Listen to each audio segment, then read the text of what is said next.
Hey, sorry if it's kind of dark, but yeah. Anyways, I just want to talk about Microsoft for a sec. Not really Xbox 360 and the console, but well, some of it, but also Microsoft. A lot of people say that the reason why PS or 360s are selling more is obviously because it had a year start before the PS3. It had a year before PS3, so that's why it's selling more. But anyways, they wanted it to come up before the PS3 because they know the PS3 was gonna kick ass basically, and PS3 came out in November of 2007, so basically during almost Christmas time. Same with the Xbox, a year before. So they wanted to get a head start. So that shows that they're already scared. There's been, it's the fact that they rushed it. Even one of the Microsoft employees that worked there quit because they knew they all they wanted is about the money. That's why Xbox Live and everything. That's why that guy quit because they knew PS3 was gonna dominate. So they had to quickly get it out before everything else. But it makes you think. A lot of people say the reason why it doesn't work and all the problems it has is because they rushed it, obviously. But I have another theory, I guess. They didn't rush it. They took their time. I mean, I know they took their time. But it makes you think, if they took so much time into it, how come it still doesn't work? Think about it. It's been 4 years. And, wait, has it been 4? Yeah, it's been 4.5 years. Well, not almost half, but 4 years. And they still haven't got the fucking thing right. It still has all the problems that it had before. So what kind of people are working at Microsoft? I don't know.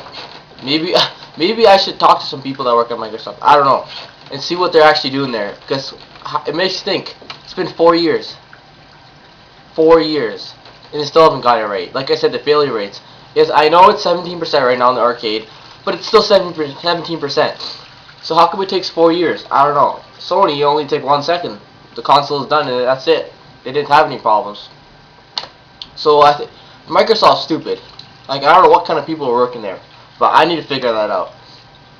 So once I do figure that out, I'll let you guys know what people are working there, and I don't know. I'll just tell you about them, I guess. But so it's gonna be when 2010 hits. If it's still like this, it's gonna be 5 years. So 5 years with still a problem. How do you have something that has problems for 5 years and still haven't fixed it? It should take weeks to months to fix something like that. And it's been 4 years and it still has problems. When's the last time you bought something? It could be anything. It doesn't have to be 360. It doesn't have to be a gaming console. Let's say you bought a stereo. When's the last time you heard of a stereo having a 68% to 30 or 30 to 68% failing? There's been nothing like this in humanity. There's been nothing like this in the world. When the Xbox 360 console comes out, it happens. I bet you anything else doesn't have the same kind of problem that Xbox 360 has and Microsoft has. And they shove it down your throats, and you're paying more shit to them just to watch your Xbox 360 break.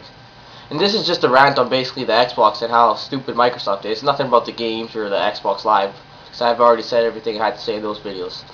But yeah, it's gonna be almost 5 years. So if it's still all these problems by 5 years, and the fanboys are still buying this shit, man, I don't know what to say. I guess you just like things that break on you, and you like to pay for things that break on you again. I don't know what else to say. I mean, do you really want that? Do you really like this Xbox 360 that much? Still, you're just wasting your money. It's so funny. People always say, "Oh, the economy's down, so I'm not buying a PS3." It's the same thing if you buy the 360. You're actually you're paying more, not just as much. You're paying more. So, really, what's cheaper in the end? I've already said it a million times. At the end, the PS3 is cheaper.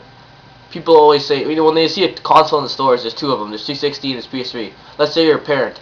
The parents obviously, if they're buying it for your kid, the parents obviously going to be like, yeah, let's buy the 360, it's cheaper, right? But they don't know in the long run it's going to cost them more money. And that's what happens. And then even if, in the long run it costs more money, but when it breaks down, that's even worse. But even if it doesn't break down, it still costs more, so I don't know what else to say. 360, like, let's say, I'm not trying to, I'm bashing the 360, obviously.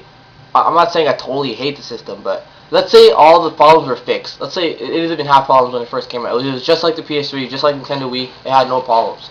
In the end, the PS3 is still be better to this day with the games and graphics and free online and everything else.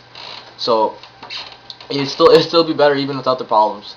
So people that say, "Oh, it has problems, that's why it sucks so much." The fanboys say, just because it has problems doesn't mean it sucks.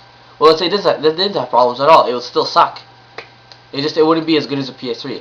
I'm not a fanboy. I just prefer the PS3 because it's better. It's just like you're buying a car. You like these two cars. Let's say you want a Dodge Viper and a Corvette. You like Dodge Viper better, but you still like Corvette, and it costs less.